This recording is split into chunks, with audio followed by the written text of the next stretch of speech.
So I opened my big mouth and called out racism in circus, and it completely changed my life.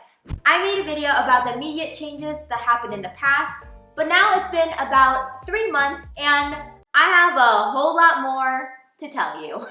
Like whether or not your girl got blacklisted and the conversations that have been going on off camera. And if you're new here, I'm Noeli, and I dropped out of physical therapy school to become a circus performer. So if you want to keep up with me and my crazy circus adventures, please subscribe and ring that bell so that you'll be notified every time I upload a new video.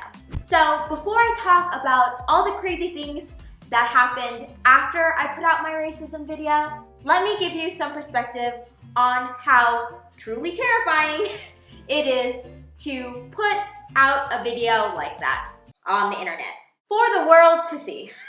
I definitely had the fear of getting blacklisted by companies.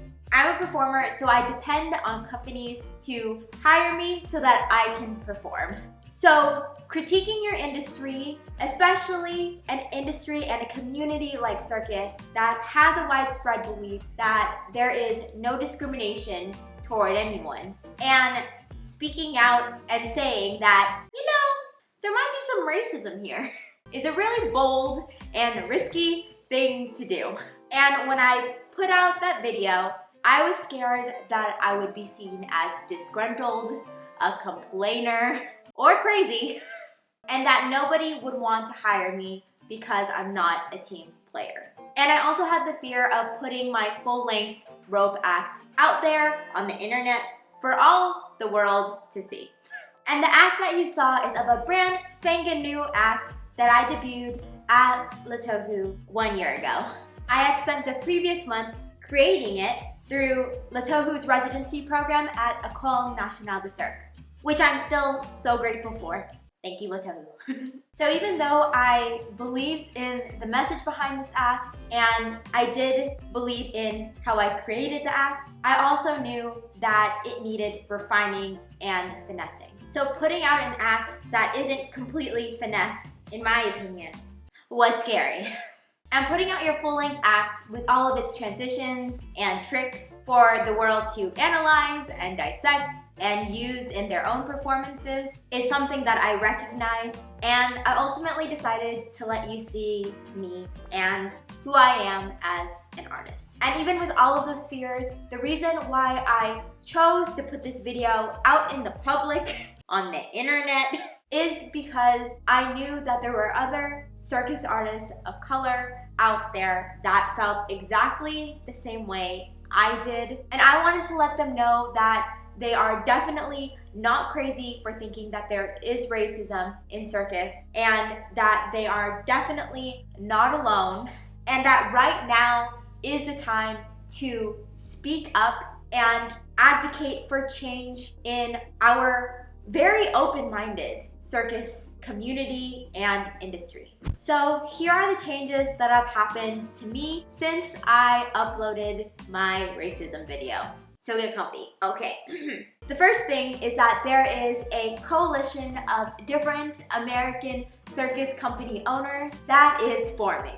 And we are having a discussion about building representation and inclusivity within our industry. And it's just been so awesome to be able to be a part of this discussion and share my experiences and what I think needs to change with people who can literally change the game. And if you think that's crazy, that some 20-something-year-old with no company who is just a performer is making some money moves, I think that's crazy too.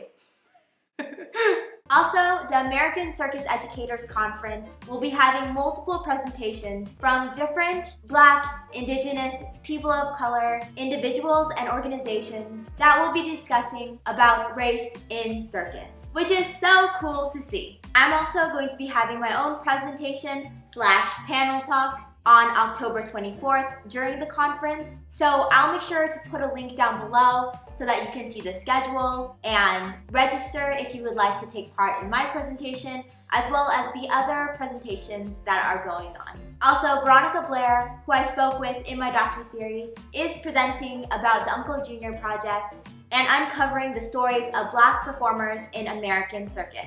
So make sure to check out the Uncle Junior project and to check out her presentation.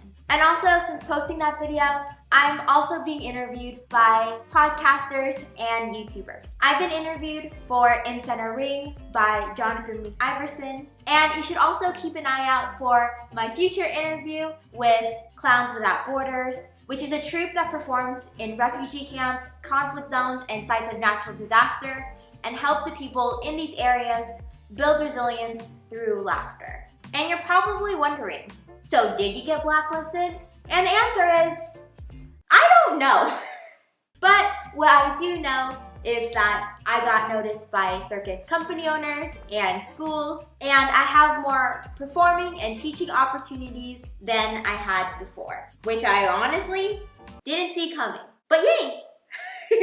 And the reason why I wanted to share all of these incredible things that have happened to me is because I am a circus performer at the beginning of her career. I am very small on the circus food chain, and I honestly didn't think that my voice mattered. And in this crazy time that we're in, where I feel like we all don't think our voices matter very much, I just wanted to give you some hope and reassure you that your voice does matter. And we owe it to ourselves and to future generations to stand up for what we believe in and what we believe is right, so we can live in a better world. And I'm done standing on my soapbox now, so please feel free to comment down below and let me know your thoughts, and let me know if you want me to do a video on the pushback I received from making a video about racism in circus, because I haven't talked about that yet.